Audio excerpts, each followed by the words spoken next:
दोस्तों, पाकिस्तान में जो बहरान चल रहा है, जो उठापटक राजनीतिक तौर पर चल रही है, पॉलिटिकल इंस्टेबिलिटी का जो माहौल है, इसके कई पहलू हैं। हमें उन पहलुओं पर गौर से विचार करना चाहिए। और एक तो जो पॉलिटिकल इंस्टेबिलिटी है, उसको एज सच देखने की ज़रूरत है। इमरान खान 6 दिन का नोटिस देकर इस समय पेशावर में जाकर बैठे हैं। पेशावर यानी कि केपीके, जहां उनकी अपनी सरकार है। और न भूलिए कि वहां पर एक अफसर हैं, फैज़ हमीद, जो कि वहां के कोर कमांडर हैं, जिनसे उनकी नज़दीकी बताई जाती है।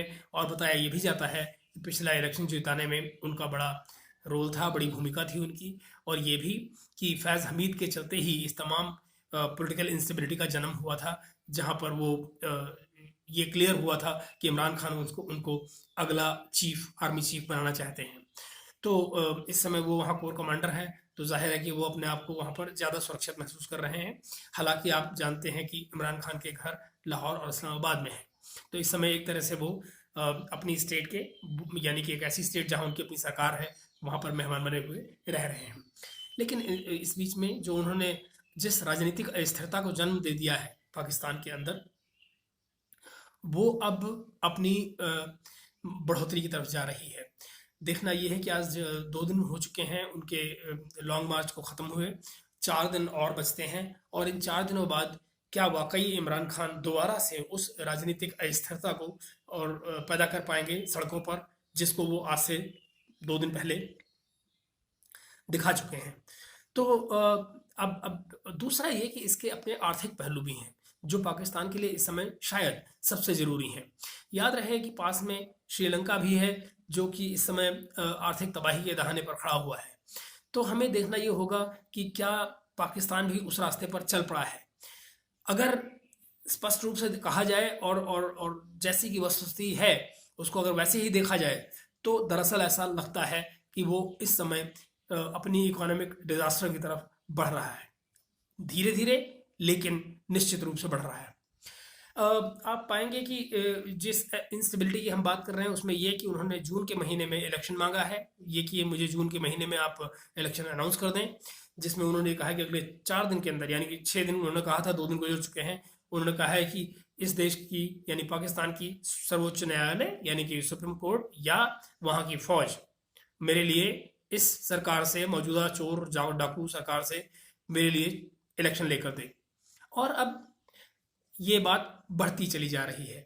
2 दिन पहले इस्लामाबाद में जो माहौल था, जिसमें कि मेन स्ट्रीट, संसद को जाने वाले तमाम पेड़ जला दिए गए, गहमा गहमी का माहौल, यहाँ तक कि इमरान खान ने वहाँ चूंकि लोगों को आने के लिए कह दिया था, उसकी ज़ात नहीं थी, लेकिन उन्होंने कहा था लोगों को आने के लिए, खुद वो वहाँ नहीं आए, लेकिन लोग पहुँच गए।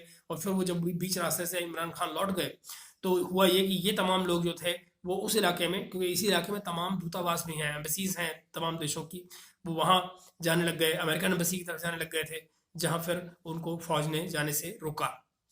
तो इस तरह का जहाँ माहौल हो, दरअसल वहाँ पर असुरक्षा की भावना बहुत जल्दी जन्म लेती है। और उस असुरक्षित माहौल में कुछ भी हो सकता है। जब तैश में आए हुए लोग सड़क पर घूम रहे हों, तो कोई इस बात की गारंटी नहीं, और उसकी कोई नेता भी ना हो, ऐसी भीड़ का कोई नेता भी ना हो, तो फिर इस भीड़ से कुछ भी उम्मीद की जा सकती है, कुछ भी कभी भी हो सकता है। तो अब इसका जो आर्थिक पहलू है, वो ये कि आप देखें, देश बिल्कुल आर्थिक रूप से इस समय ठहराव पर है, रुका हुआ है, कोई तरक्की नहीं हो रही है। इकॉनमी बिल्कुल बैठी हुई है, स्टॉक एक्सचेंज गिरा हुआ है।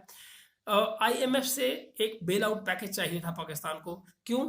क्योंकि उनको इस समय ज़रूरत है 3 बिलियन यूएस डॉलर्स की, इमीजिएट इमीजिएट 3 बिलियन डॉलर चाहिए उनको, ताकि वो अपने इमीजिएट कर्ज दे सकें। इस महीने, अब इस साल उनको दो लोगों को कर्ज देना है। इस समय जो देना है वो 3 बिलियन जाना है। एक सऊदीज का उनके पास कर्जा है। सऊदीज ने इनके पास 3 बिलियन डॉलर रखे हुए हैं रिजर्व में, जिसे ये खर्च नहीं कर सकते हैं। उन्होंने सिर्फ इसलिए रखे हैं ताकि ये आईएमएफ से अपने लोन अप्लाई कर पाए। और इनकी देनदारी बनी हुई है 4 बिलियन की चाइना को, यानी कि इस साल 3 बिलियन इन्होंने सऊदी अरेबिया को वापस करना है, और 4 बिलियन चाइना को वापस करना है। टोटल पास में इनके क्या है? लगभग 10 बिलियन। 10 बिलियन में से 3 बिलियन ऐसा है जिसको खर्च नहीं कर सकते, कि वो सऊदी अरेबिया वाला है।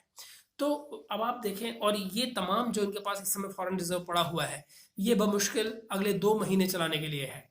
इसमें एक जानकारी और ऐड कर ली जाए, तमाम अंतर्राष्ट्रीय बैंक्स ने, इंटरनेशनल बैंकों ने इस समय पर पाकिस्तान के लिए तेल की एलसी खोलने से मना कर दिया है।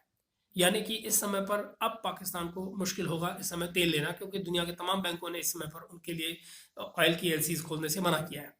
ये देखते हुए कि उनका मानना है कि अगले 2 हफ्ते के बाद ही इनके फाइनेंशियल collapse की नौबत आ सकती है, ऐसा उन बैंक्स का मानना है। डर है उनको कि ऐसा हो सकता है, तो वो इनकी एलसीज को खोलने के लिए तैयार नहीं है। दूसरा, आप ये पाएंगे कि जो टोटल इस समय चाइना को देनदारी है इनकी, यानी कि कुल 90 फॉरेन डेट है इनका, यानी कि जो कर्जा है बाहर का, वो $90 बिलियन का है। $90 बिलियन में से अकेले चाइना का $25 बिलियन है।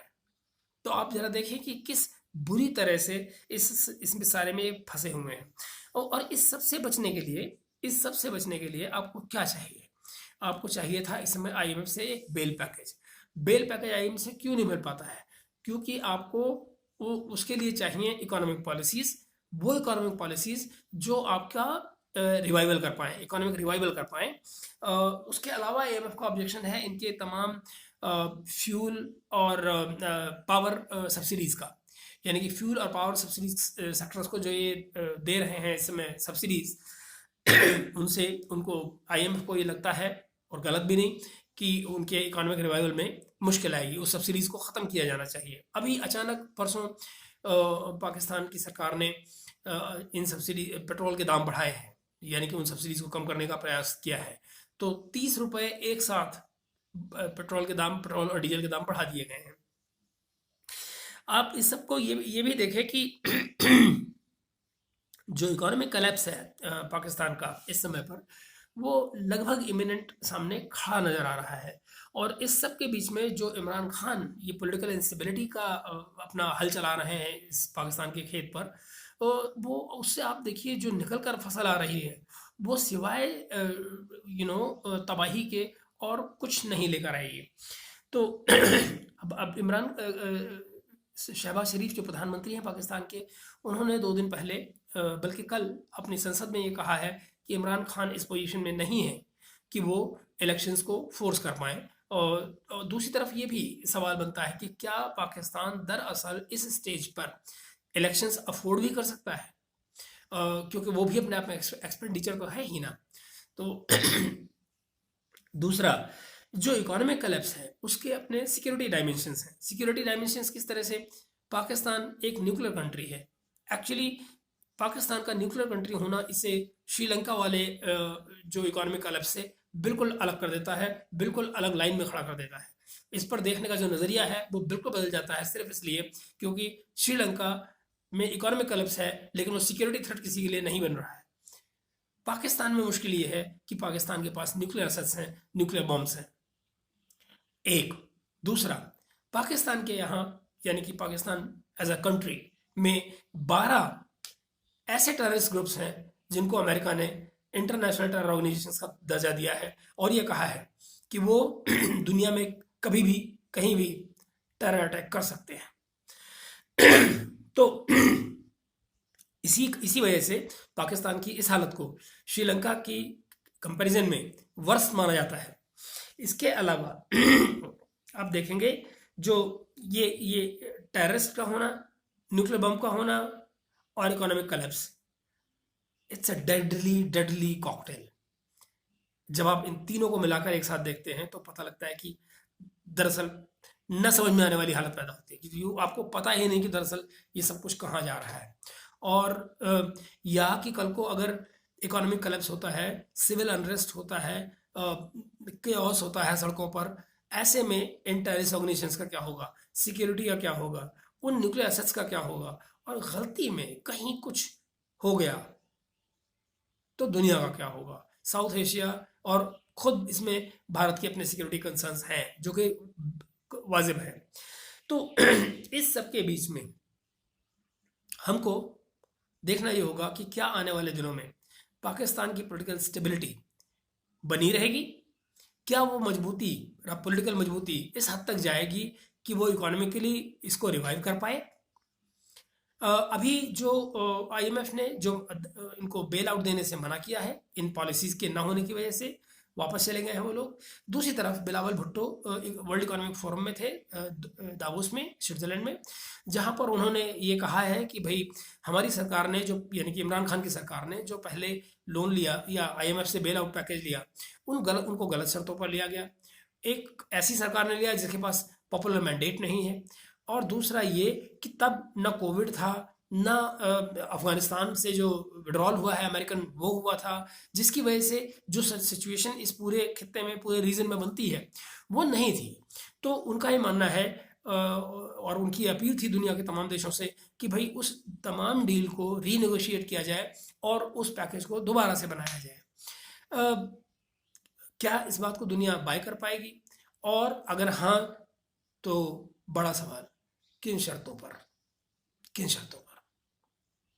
आने वाले दिन पाकिस्तान में बहुत नज़दीक से देखने के होंगे कि दरअसल ये सब अब किस दिशा में जाता है।